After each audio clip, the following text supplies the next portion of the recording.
I have the privilege today to have a conversation with the ambassador from the Republic of Tanzania, Ambassador Kanza. Thank you for your time today.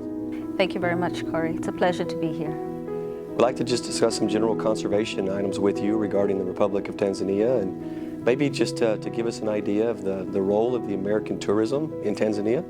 Let me kick off with the importance of conservation for Tanzania. It dates back to when we first got independence from colonialism, first for Tanganyika mainland, and that was in 1961 when John F. Kennedy was president here, and our president had the privilege of being the second African president post-colonialism to visit the US after Ghana. And he was the founding father of our nation, Julius Nyerere, and was very passionate about conserving nature and the wonders of nature that we have, not just for Tanzanians, but for the world at large. And that tradition has continued since then. Last year in December, we marked 60 years of independence for Tanzania mainland, and we also marked 60 years of cooperation with the United States of America. And I say that to underscore the depth of the engagement that we have had with the US and conservation being a part of that.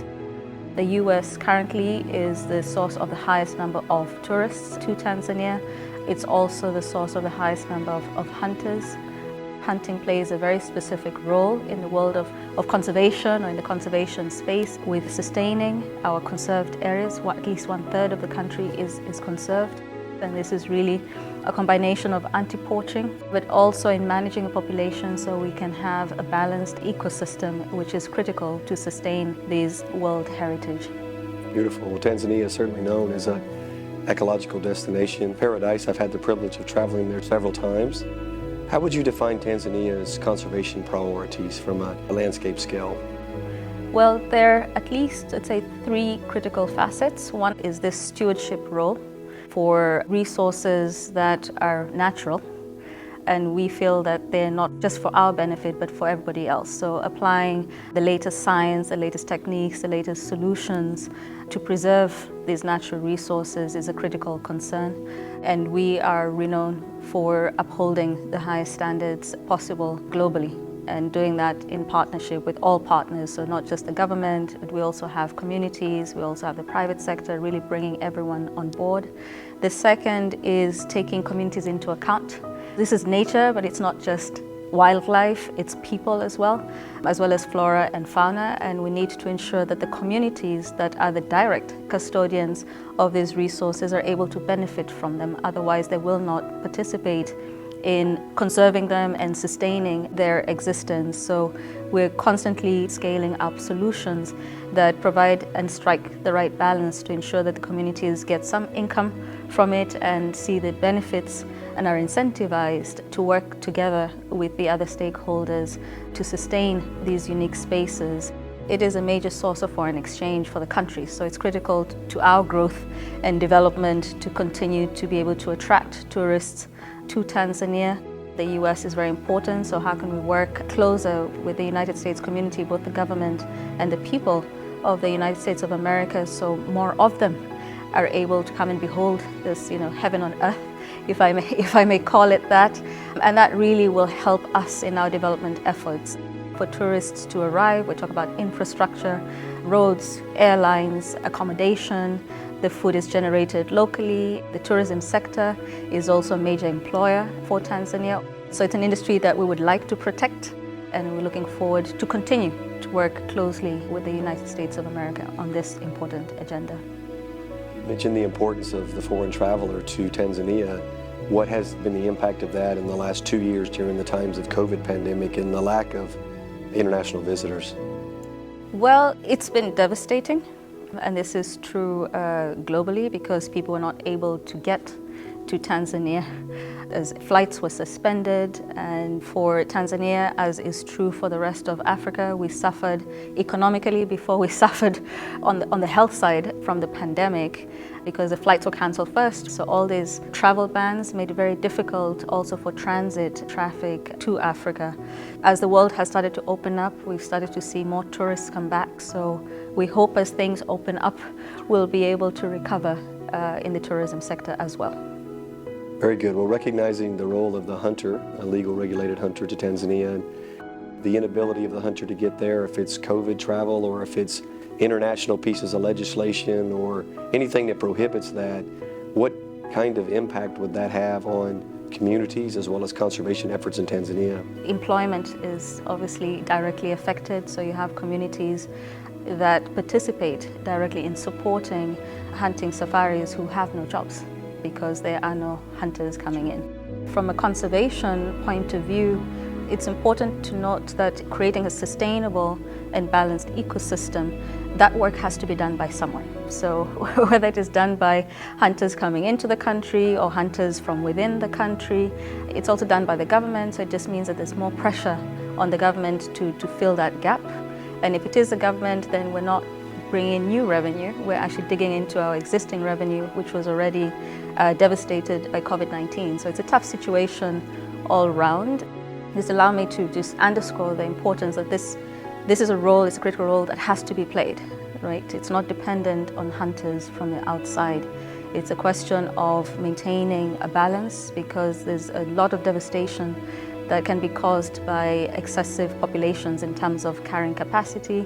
It's bad for the land, it destroys the environment. Wildlife can be a menace to people, so the downside is you see increased conflict between people and wildlife.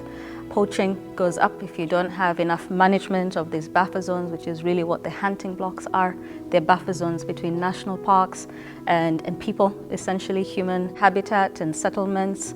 So unfortunately, we wouldn't want to sustain that because then you might see the national parks start to get affected in terms of poaching. So it's really looking forward to everything bouncing back to normal as soon as possible to continue to preserve and sustain these important treasures for the world.